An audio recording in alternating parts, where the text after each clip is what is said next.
অভি, তুমি এখান থেকে চলে যাও, আর কোনোদিন আসবে না। সোনালি, কি হলো তোমার হঠাৎ? সে আমি চলে যাচ্ছি, কিন্তু হঠাৎ কি হলো সেটা আমি জানতে পারি কি? এখনো যদি বুঝতে না পারো তাহলে আমিও বলবো না। দেখো, একজন ফাঁসির আসামিরও জানার অধিকার আছে যে তার অপরাধটা কি। কি হয়েছে সোনা?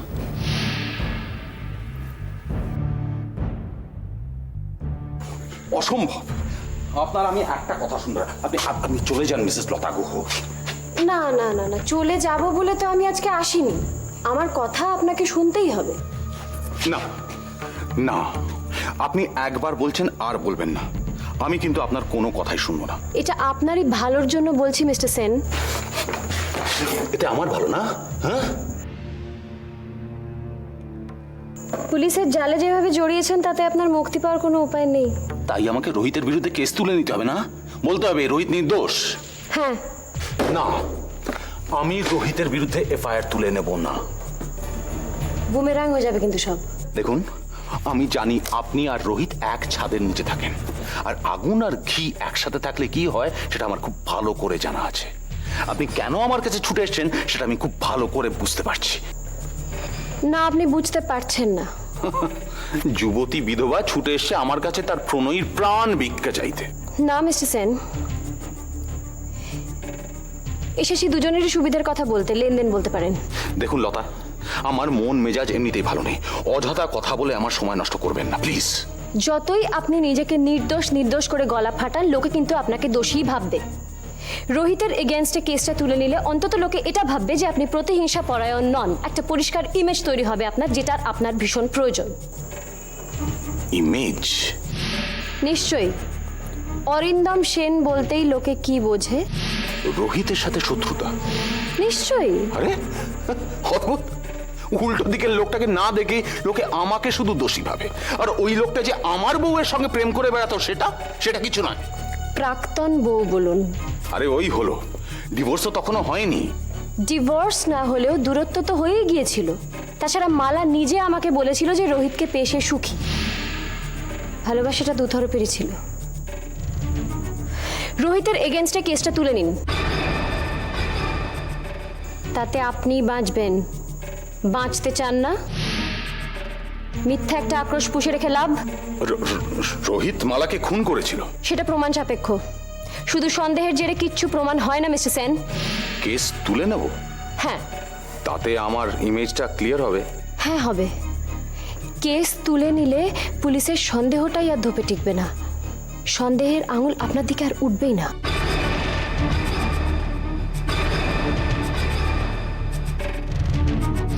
ভেবে নিন অরিন্দম সেন, কোনটা করবেন? নিজেকে বাঁচাবেন না একজন অর্ধমৃত মানুষের ওপর প্রতিশোধ নেবেন?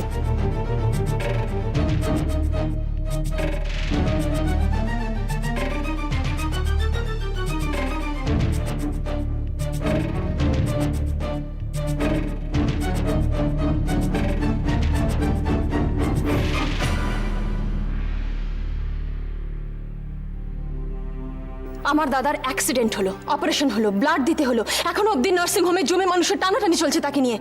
এত সব কিছুর মধ্যে তুমি কোথায় ছিলে অভিষেক? আজ এসেছো সোনা কেমন আছে জানতে?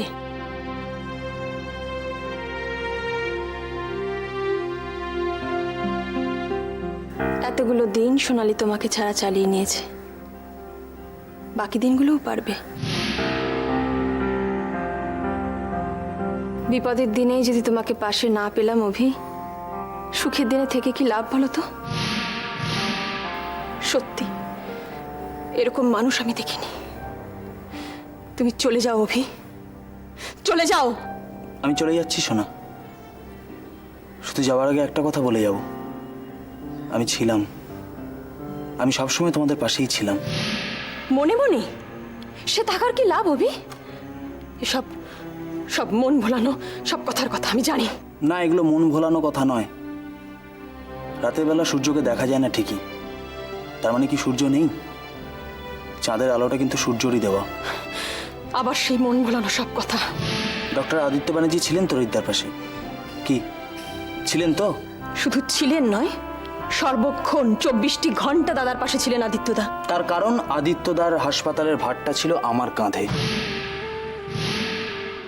আদিত্যদা যখন এখানে দিন রাত এক করে রোহিতদার পাশে ছিলেন, তখন কিন্তু রাত দিন এক করে অভিষেক সেন ওনাকে ফ্রি রাখার জন্য হাসপাতাল সামলাচ্ছিল।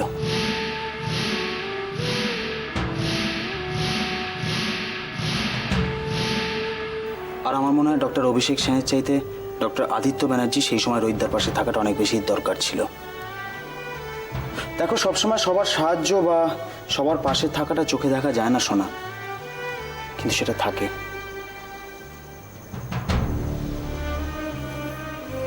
একটা কথা বলি তোমাকে, কোনো কথা বলার আগে একবার ভেবে নেবে ঠিক বলছো তো, কারণ কথা বড় সাংঘাতিক জিনিস, একবার বেরিয়ে গেলে আর ফেরানো যায় না, কিন্তু সেটা খুব কষ্ট দেয়, বড্ড লাগে। অভিষেক প্লিজ, সোনার কথায় তুমি কিছু মনে করো না। না না, মনে করবো কেন? মনে করা, দুঃখ পাওয়া, এগুলো তো মেয়েদের একচিটিয়া অধিকার। ছেলেরা তো সব স্বার্থপর, তারা শুধু নিজেরটা বোঝে। না অভিষেক, সোনালির মাথার উপর দিয়ে এখন এমন ঝড় যাচ্ছে আর তাতে আমি কি কোনো একটা শান্ত সুন্দর জায়গায় বসে আছি নাকি আরাম করে? অরিন্দম সেনের ভাই এটাও শুনতে হতে পারে যে আমি হয়তো বন্ধ ঘরে কোনো নার্সকে নিয়ে ব্যস্ত ছিলাম। আমি তুমি খুব দুঃখিত, এটাই বলবে তো? বলো না প্লিজ, প্লিজ বলো না। তোমার সঙ্গে তাল মেলাতে মেলাতে আমি ক্লান্ত, আমি আর পারছি না, আমার শরীর মন সব শেষ হয়ে গেছে। আমি চলি। চলে যাচ্ছে অভিষেক? আমার কথাগুলো যদি অজুহাত বলে মনে হয় তাহলে সোনালীকে বলো একবার আদিত্যতার সঙ্গে কথা বলে নিতে। নাহলে মনে হতে পারে যে অভিষেক সেন তার দাদার মতোই হয়তো মন ভোলানো কথা বলতে সিদ্ধহস্ত। অভিষেক, অভিষেক!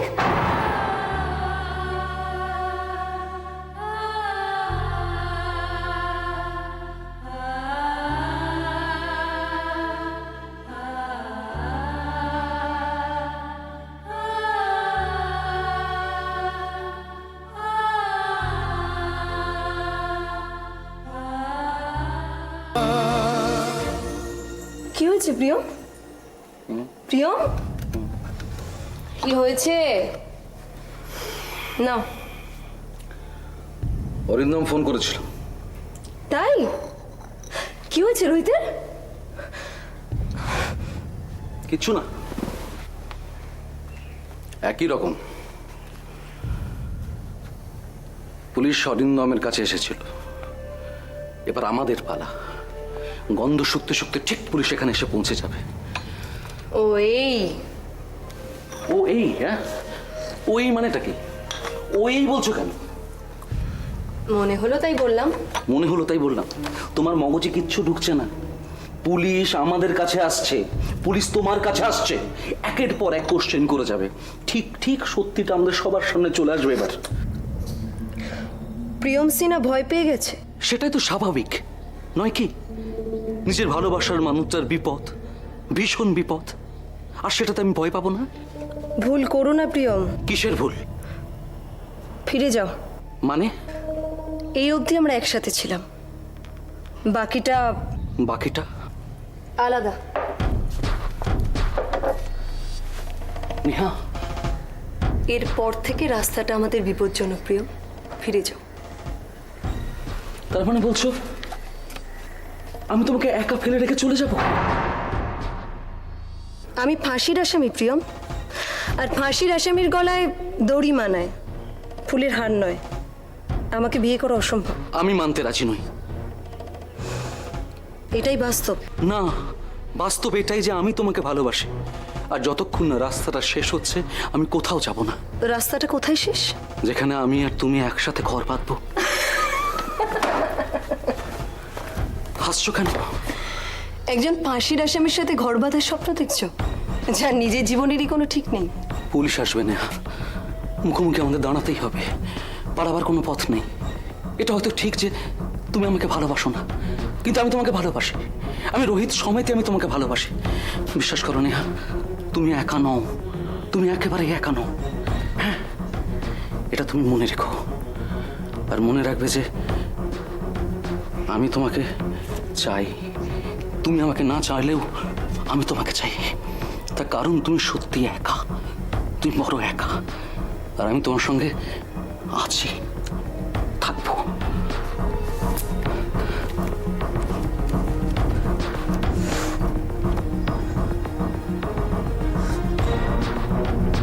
চাটা বেশ ভালোই বানিয়েছি প্রিয়ম, বলো।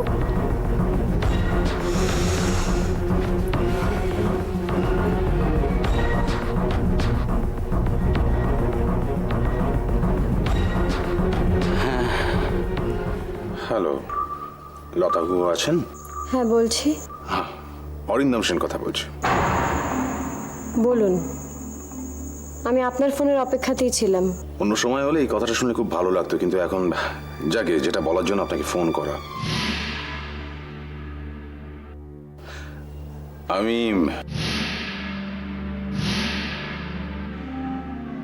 আমি রোহিতের এগেইনস্টে সব কেস তুলে নেব।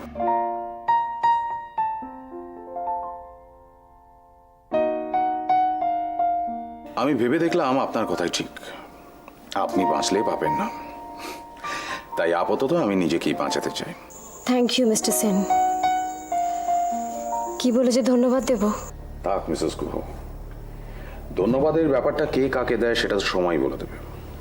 আপাতত ওটা তোলা থাক, রাখছি। তুমি এফআইআর তুলে নেবে? লুকিয়ে আমার ফোনের কথা শুনছিলে? লুকিয়ে শুনবো কেন, ঘরে ঢুকতে গিয়ে শুনলাম। হ্যাঁ, উইথড্র করছি।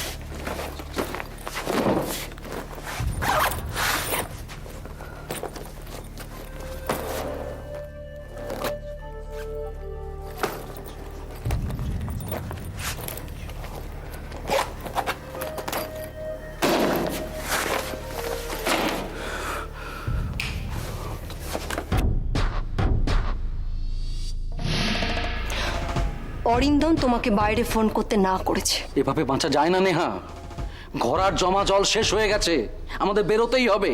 না, অরিন্দম যতক্ষণ না বলছে তুমি ততক্ষণ কোথাও যাবে না। দূর অরিন্দম, ও কবে বলবে তারপরে বেরোবো নাকি? হ্যাঁ, আরে খাবো কি? হ্যাঁ, চলবে কি করে? এই প্লিজ বলো না যে হাওয়া খেয়ে থাকতে হবে। হ্যাঁ, আর অরিন্দম কি প্ল্যান করছে তাও তো কিছু বুঝতে পারছি না। আরে না খেতে পেয়ে মরতে হবে নাকি? হ্যাঁ, ব্যাংকে টাকা তুলতে পারছি না, অফিসে যেতে পারছি না। উফ, আমার কাছে তো কিছু টাকা আছে প্রিয়ম, এত টেনশন করছো কেন? আরে সে টাকা দিয়ে কতদিন চলবে? 7 দিন, 10 দিন, 1 মাস, আর তারপর ও এইভাবে ঘরের মধ্যে কাটানো যায় না। পুলিশ প্রিয়ম, খবর না দিয়ে চলে এলো। পুলিশ তো খবর না দিয়েই আসে প্রিয়ম।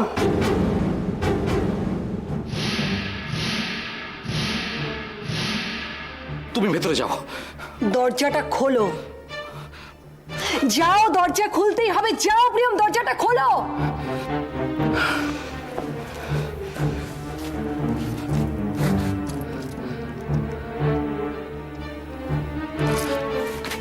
তুমি আমার একটা কথা শোনো, তুমি কিন্তু অস্বীকার করো নেহা, তুমি বলবে তুমি কিচ্ছু জানো না, কিচ্ছু না।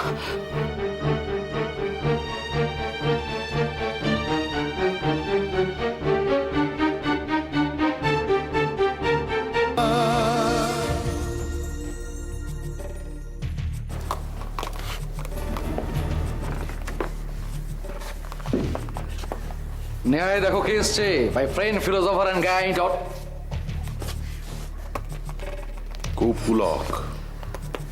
প্রিয়ম, একটা কথা বলি,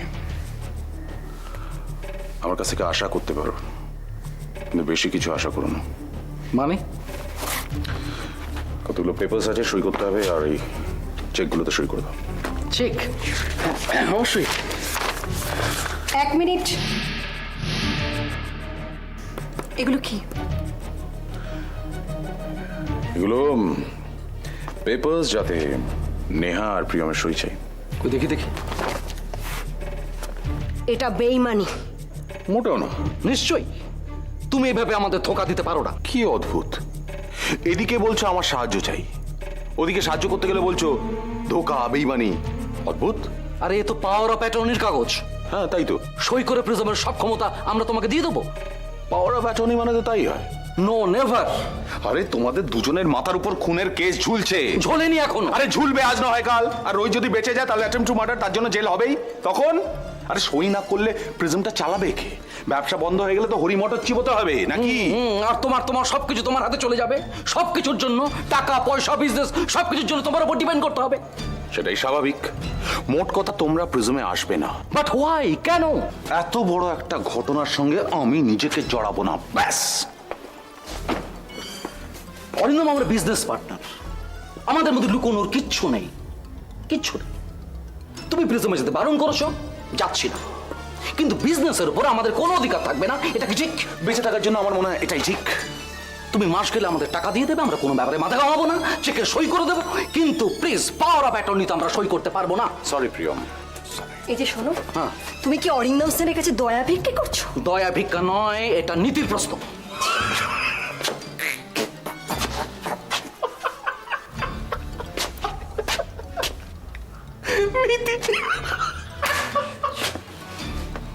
প্রিয়ম সিনহার মুখে নীতি। My God, what a joke, what a joke of the year. Arindam, ঠিক কি? কোনটা? নীতির কথা বলছো? নীতির কথা আমরা কেউ মানি কি? তুমি বা আমি বা নেহা? ওই নীতি ধর্ম এসব কথা বলবে রোহিত রে, তুমি বা আমি নই। আর একটা কথা, আমার কথা শোনা ছাড়া তোমাদের আর অন্য কোনো উপায় আছে কি?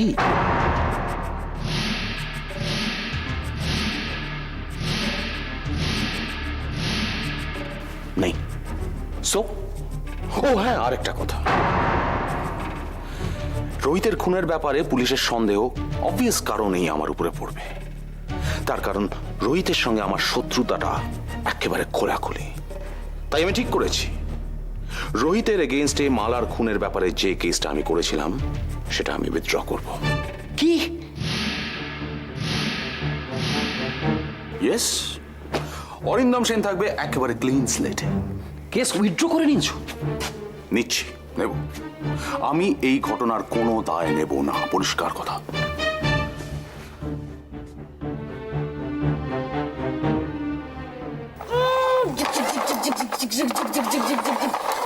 এই বাবা পড়ে গেল।